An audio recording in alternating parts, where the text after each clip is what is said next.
नमस्ते दोस्तों, सनातनी धर्म कथा में आप सभी का एक बार फिर से स्वागत है। तो चलिए वीडियो स्टार्ट करते हैं। गीता के अनुसार मनुष्य का स्वरूप आत्मा है और शरीर का मात्र बाहरी ढांचा है, परंतु यह शरीर विशेष तथा अति आवश्यक का कारण है। गीता के 7वें तथा 13वें अध्यायों में भगवान ने इसका स्वयं विशेष रूप से वर्णन किया है। 7वें अध्याय में भगवान ने स्पष्ट कहा है कि मेरी दो परा तथा अपरा प्रकृति है तथा प्रकृति चैतन्य तत्व है। यह अखंड तथा सदा सर्वत्र है।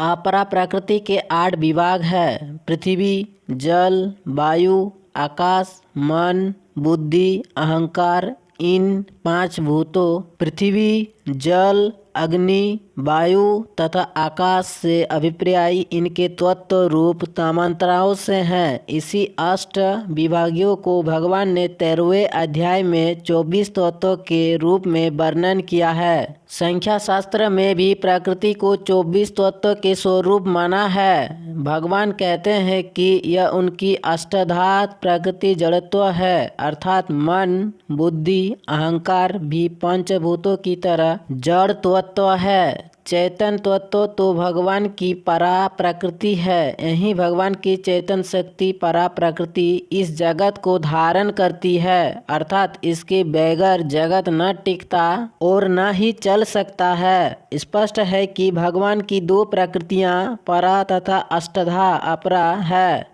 पराशक्ति चेतन है, अपरा प्रकृति जड़। सारी सृष्टि, दृश्यमान जगत इन दोनों के मेल से ही है। चैतन तत्व बीच है, जड़ तत्व योनि, परंतु सृष्टि के लिए दोनों जरूरी है। वास्तव में चित्त और जड़ की सम्मिलित अवस्था का नाम ही प्रकृति है। यह त्रिगुणमय प्रकृति साम्य अवस्था में अव्यक्त रहती है। 3 गुणों में विकार के कारण इनमें बुद्धि तत्व महत्व का उदय होता है, फिर अहंकार तथा मन, फिर 5 तमंत्राएं, पंचभूत। इनके विचारों से ही 24 कुल तत्व बनते हैं। भगवान ने स्पष्ट शब्दों में कहा है कि वह एक परम पुरुष स्वयं अपनी इन दोनों प्रकृतियों से ऊपर है। वह सृष्टि तथा प्रकृति का स्वामी है। अब स्पष्ट है कि मनुष्य जीवन परा तथा अपरा दोनों प्रकृति का बना है। आत्मा भगवान का अपना अमर अंश सब जीवों के हृदय में वास करता है। इस आत्मा की उपस्थिति मात्र से ही यह शरीर तथा जीवन रूपी यंत्र चलाता है। इस आत्मा के कारण ही चेतन शक्ति है, प्राण शक्ति। इसी के उदय होकर इस शरीर को बनाती और चलाती है, क्योंकि पावन आत्मा स्वयं आकर्ता है, परंतु अथष्टा प्रकृति के भाग बुद्धि और मन महाशक्तियां हैं। मनुष्य इनके द्वारा बड़े उपलब्धियां, अवशोषण, खोज आदि करता है और इनसे ही इस संसार और जगत को जाना जाता है, परंतु बुद्धि और मन से ईश्वर और उनके स्वरूप को नहीं जाना जा सकता है। मन और आत्मा दोनों ही चैतन्य है। मन में चैतन्य, शरीर में आत्मा की उपस्थिति के कारण चैतन्य मन की अपनी विशेषता नहीं है और आत्मा स्वयं ही चैतन्य शक्ति है। मन और बुद्धि का चैतन्य शरीर तथा संसार को ही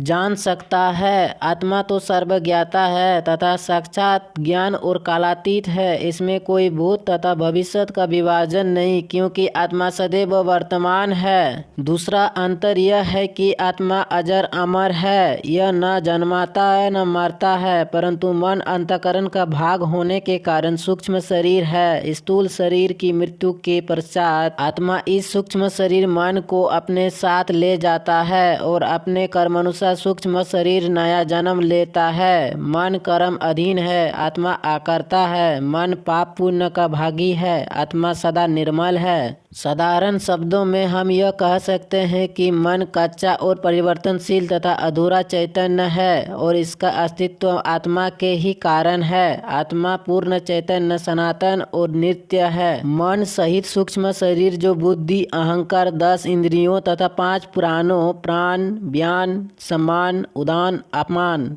का बना हुआ है।